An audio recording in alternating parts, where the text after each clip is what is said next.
Yo, what is going on, everyone? Thank you for checking out the channel today. Today we are going to be going over Lost Tina.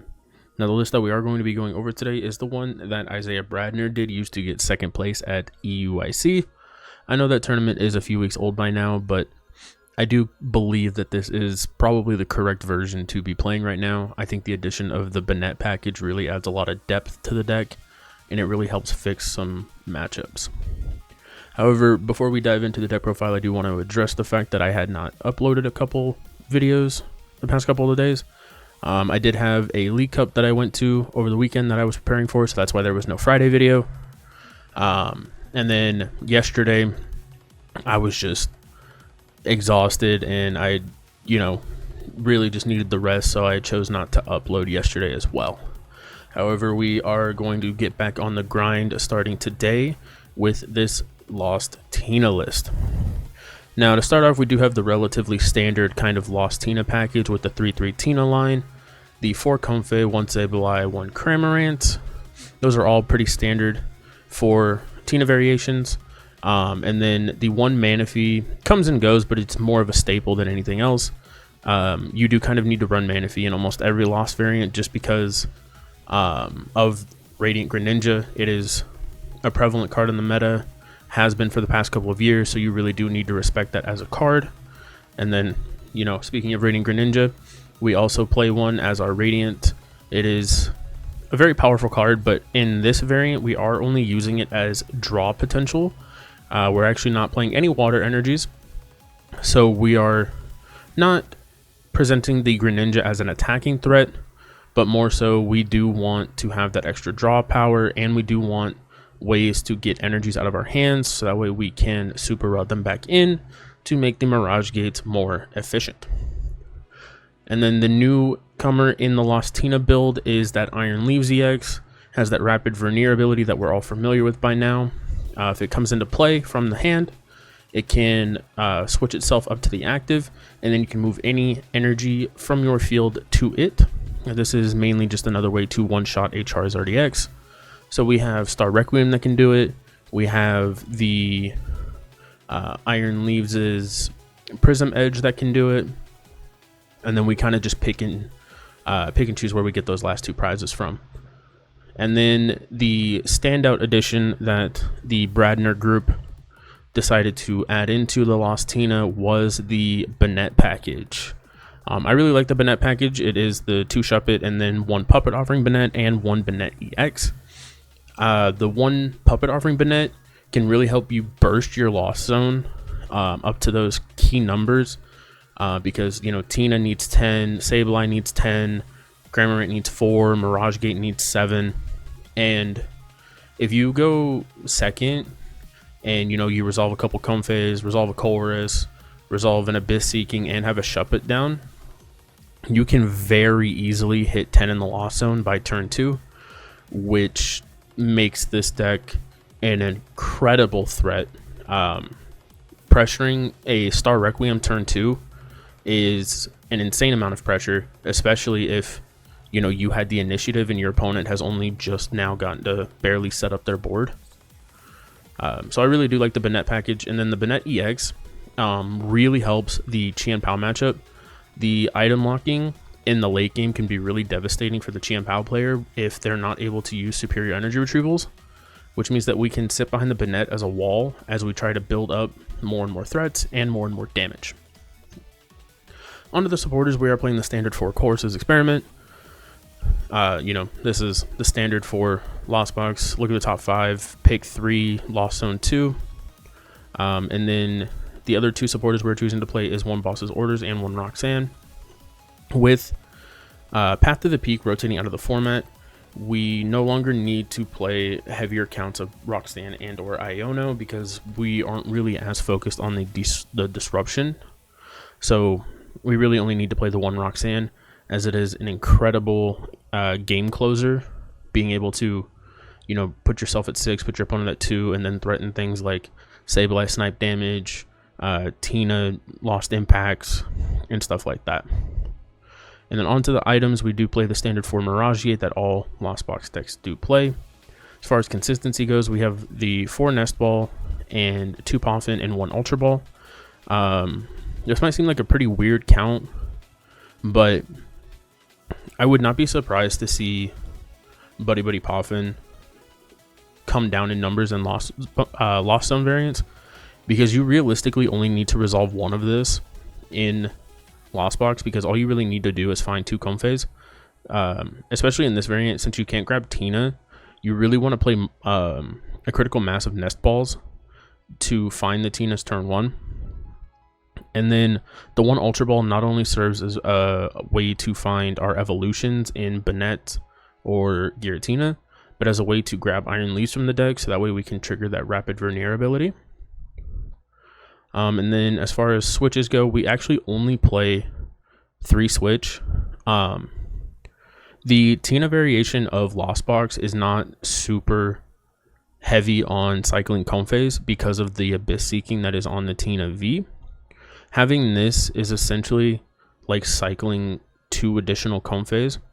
So just the presence of this plus the Puppet Offering Banette means that you really can get away with cutting down on your switches. And then for recovery, we're only playing 2 Super Rod. We're not super pressed about our energies. We're usually only going to need, a short list of energies to close out any matchup. So we're not super concerned about trying to recycle them, and we're not playing Pokestop, so we're not going to be milling them as aggressively as a normal Lost Box variant. And then we do have 1 Pokegear in here for consistency to help us find our supporters. And then as Gusting goes, we do have 1 Counter Catcher, as we'll probably always be behind on prizes. 9 times out of 10 we do end up sacking a Comfey. And then the ace spec that we are choosing to play is Prime Catcher. There could be an argument to play Maximum Belt, as it does let Tina V one-shot a Charizard EX with Lost Impact. However, with Star Requiem and Prism Edge, we already have 2 ways to one-shot Charizard, and then if we do end up Lost Impacting it, if they don't have Jirachi or Mist Energy, we can clean it up with Sableye. And then if they do have either of the aforementioned cards, we can just clean it up with Cramorant. The only tool in the deck that we are playing is 1 Forest Sealstone. This might seem kind of counterintuitive to play in a Giratina deck, as Giratina has one of the most powerful V-Star powers in the game, just being an auto delete button. However, there will be some matchups where you don't need to use that. So being able to just, effectively search your deck for any one card can be really important in certain matchups. And in the instance that you are in a matchup where you would like to use Star Requiem, if your hand is just really dead, having the ability to have a Forest Sealstone to go grab you a Chorus to at least allow you to play the game is much more important than potentially being able to use a Star Requiem later in the game, because if you don't reach later in the game, then what's the point? As far as stadiums go, we are playing 1 Temple of Sinnoh and 1 Artisan. Artisan is just extra consistency to help us find Comfeys, and then Temple of Sinnoh is to shut off Mist Energies, so that way we can use Star Requiem. As far as energies, we are playing 5 Psychic, 4 Grass, and 4 Jet. We're playing the heavier count of the Psychic energies because of the Banette EX. If the Banette was not in the deck, then you would see a higher count of Grass energies to account for the Iron Leaves EX. But yeah, guys, that's the list that we're going to be running with today. Once again, this was used by Isaiah Bradner to get 2nd place at EUIC. I love the innovation of the Banette. I think it's really powerful, and I'm not surprised that it came from someone like Bradner. So yeah, guys, I will go ahead and see you in the gameplay. Alrighty, guys, it does look like we found our opponent for the day. We are going to be running it with that Lost Tina variant that we just went over. Hopefully we get to win the coin flip, but I don't think it'll really matter going first and or second with Lost Tina. Largely doesn't make that big of a difference because we do have those extra facilitators of the Lost Zone. We do win the coin flip. I am going to choose to go first. I maybe should have chose to go second, now that I'm thinking about it. Okay, we did start Comfey, so we can at least get 2 in the Lost Zone.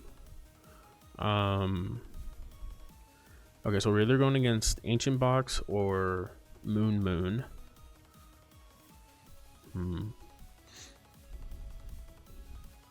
I'm gonna flower selecting. I really don't like doing blind flower selectings.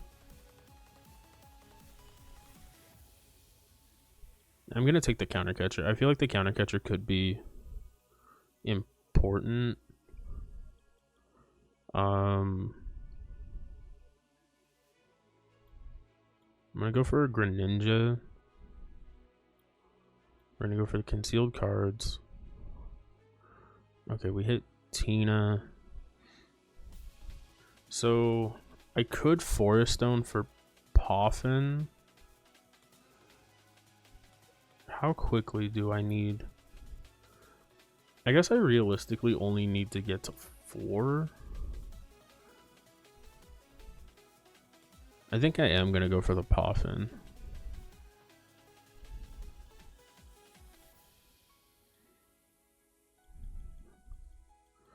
Okay, let's check. We have all the Comfeys. We have all the Tinas.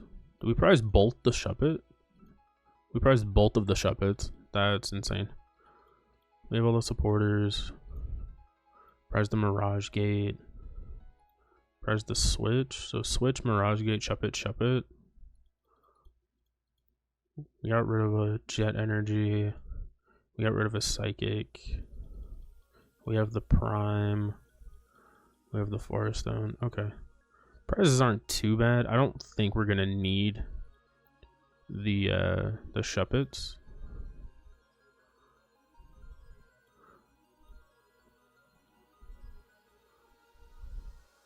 So we're gonna go ahead with another flower selecting. We hit the Tina V-Star or the Chorus Experiment. I will gladly get rid of the V-Star. And I will pass. So if this is Moonsparce, then this could be really good at getting a KO on a big moon. I don't imagine we're really ever gonna want to use the Tina. We might Shred at the beginning of the game. I still have not been able to figure out what this variant is. So far, every card that they've played can be played in both Ancient Box or Moonsparce. If they do get the turn 1 Sada, then we're going to get punished by choosing to go first. Okay, so their hand is very lackluster. We're going to start with a Chorus. We're going to grab Cramorant. And one of each of the energies. We're not going to need a ton of Mirage Gates in this matchup. Not being able to attack with Greninja is actually going to be pretty huge, I have to imagine.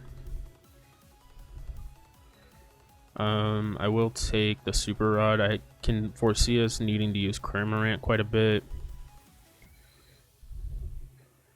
I'm going to get rid of the Grass, just so that way I have the Psychic in hand for whenever I need to Sableye.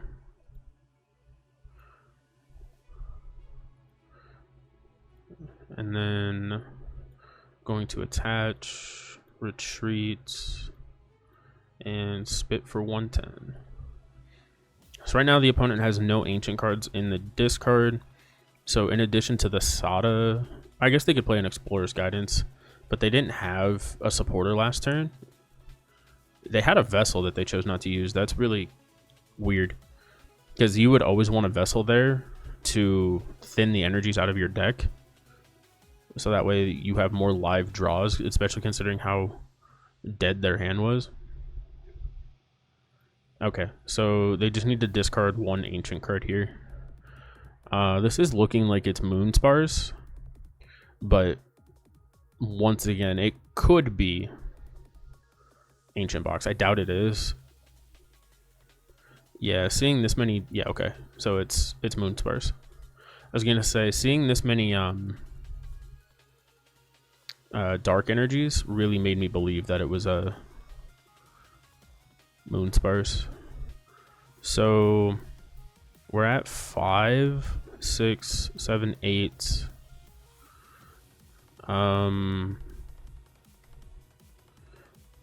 A Jet Energy would be nice.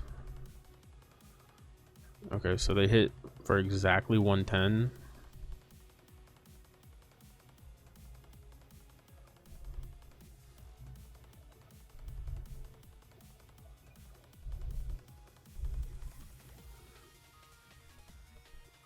We're going to...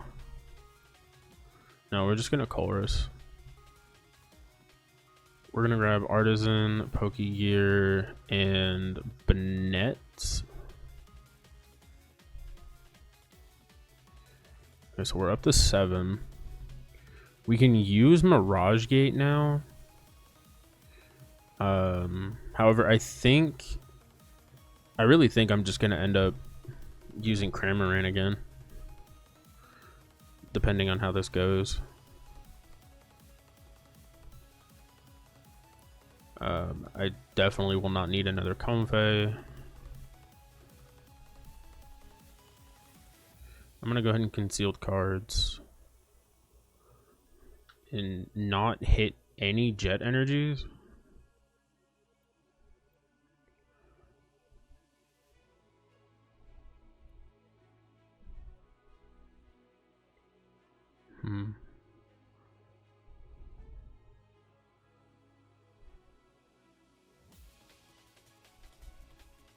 I think it's Super Rod, Cram, and then one of each of the energies. We go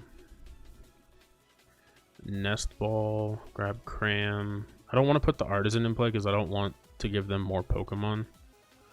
We're going to go Mirage Gate. Going to put the Grass here. Psychic here. I probably should have put the Psychic on a Comfey.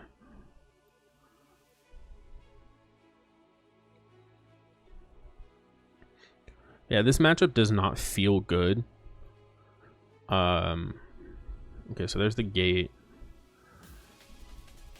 I think right there would have been a really nice turn to use Sableye, because we could have like counter catcher Greninja, KO'd the actually no, we probably would have we would have counter catcher Greninja, Lost Mind the moon, and put 30 probably on this moon. Okay, so the opponent finally found a Sada, which means that they should have the KO here. And yeah, I'm not gonna lie, I don't really know what to do for the rest of this match. These baby moons are just like really difficult for us to deal with.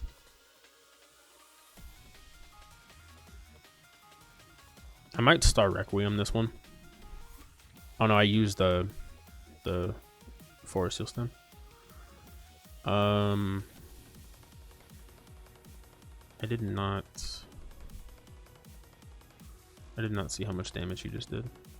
1, 2, 3, 4, 5, 6, 7. 1, 2, 3, 4, 7. It's 180. It's 200. Not a fan of the position we are in.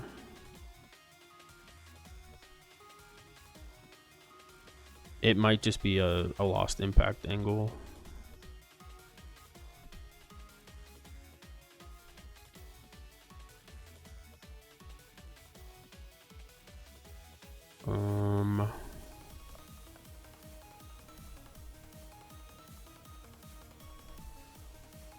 We're gonna go for the Comfey. I'm gonna take the Jet Energy because it lets me get to 10 and cycle another Comfey.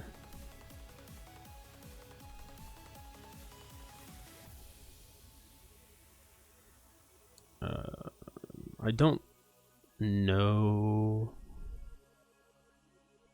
Is the Super Rod gonna be better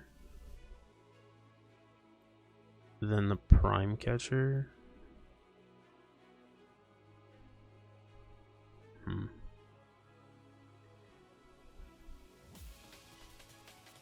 I think it might be.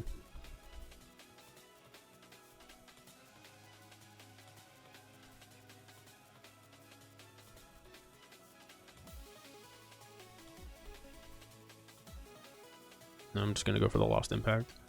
I'm going for the Lost Impact here because I believe it's going to be very difficult for them to reach the KO on this. Okay, there's the switch that we prized. So I'm hoping that the Tina V-Star buys us a turn where they don't get a knockout. But yeah, the longer that this game goes on, the worse off that we are, because the more damage that they're going to do, the more cards they're going to see. Okay, that's really good. Well, really good. We're actually probably getting the Tina knocked out. That'd be the only reason that they're benching this. Yeah, that's unfortunate. Actually, this could work out in our favor.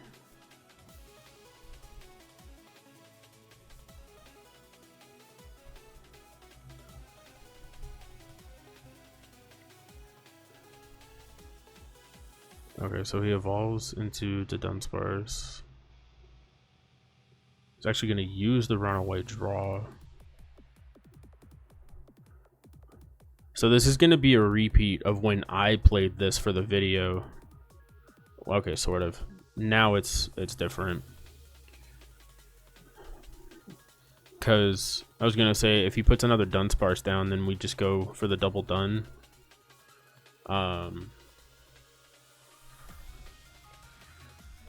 So this is going to have 90 left. So we'll have 30 we can put somewhere. It's probably going to be right here.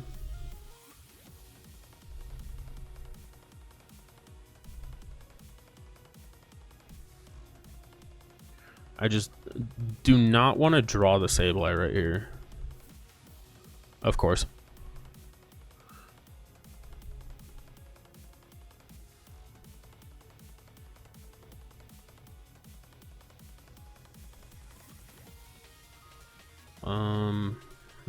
How do I sequence this?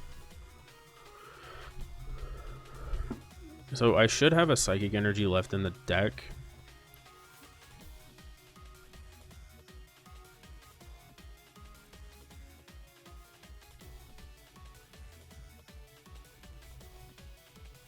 I'm gonna go for the Flower Selecting.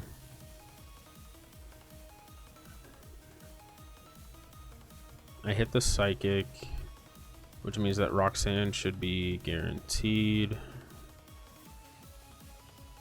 Okay, so 3, 6, 8. So they would have 1 energy left. How many Dark Patches have they used? Just 1.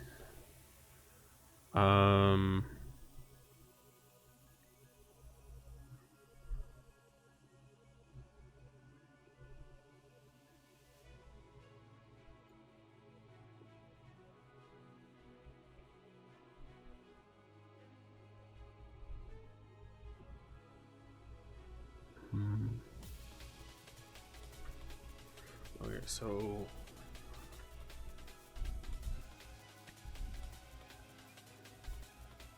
I'm pretty sure it's just going to be this, because this stops them from using the energy to draw with Greninja.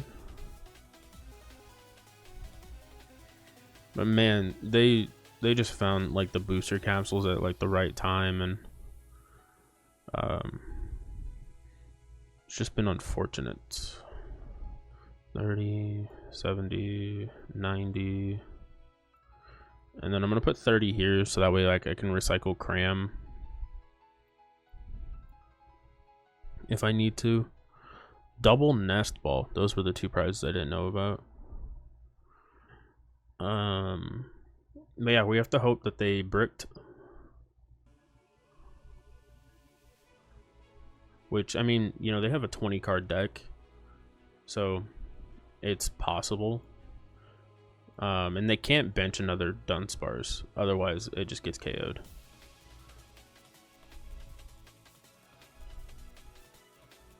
That was really weird. I don't know why they Dark Patched here. I wonder if that was like just a misclick or something. So they did hit a Sada into a Dunsparce, so they've seen 6 new cards. However, they have to find an energy, and they only have 1 left. And they're down 3. Well, there's the 4th vessel, because we can't catch a break. Oh?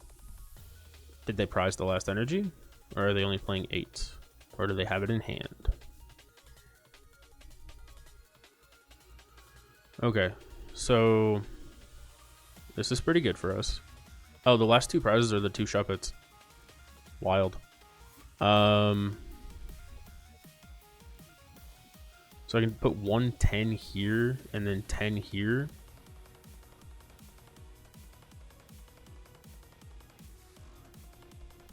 I have 3 grass energies.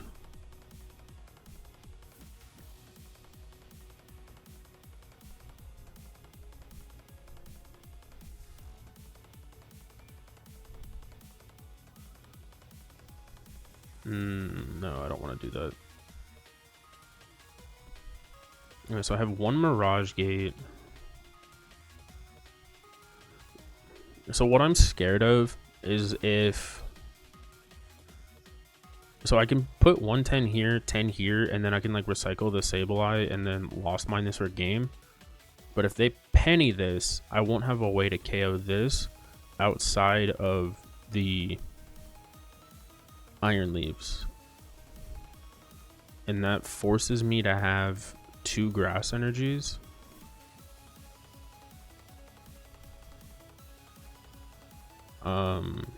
Not getting a single Shuppet kind of sucks. I can cycle a little bit.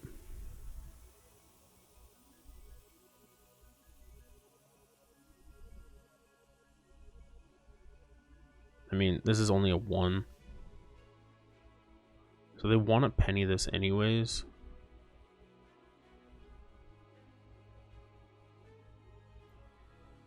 I'm going to go for the boss here.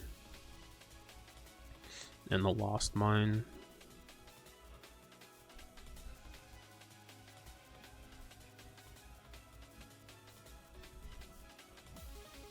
Okay, and now we have game next turn. Yep, there's a Shuppet. So if they penny the Greninja, which I think is their only way to retreat at this point. If they penny Greninja, then okay, so we have to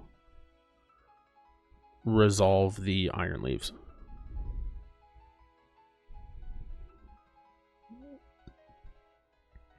Actually, no, we don't. Because they put a Dunsparce down.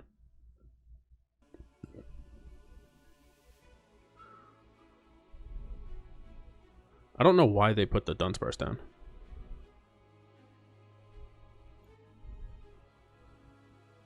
So...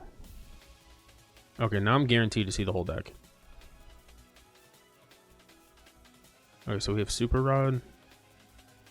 Artisan for Sableye. We have the...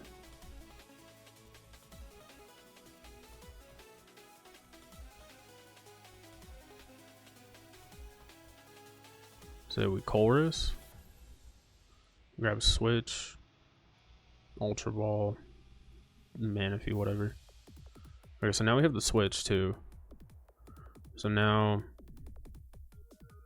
just because I'm like deathly afraid of screwing this up, we're gonna grab this. We're going to Super Rod, Sableye, Psychic, Grass, Artisan for Sableye, Mirage Gate, Psychic, Grass, Grass, Psychic, Retreat, and Lost Mine. Okay. So I just want to think about if they didn't bench the Dunsparce. I'm pretty sure we still had it, right? Because we saw the whole deck. So we had Mirage Gate. Yeah, so the sequencing to use the iron leaves is, instead of using Comfey right there, or I guess it still doesn't matter.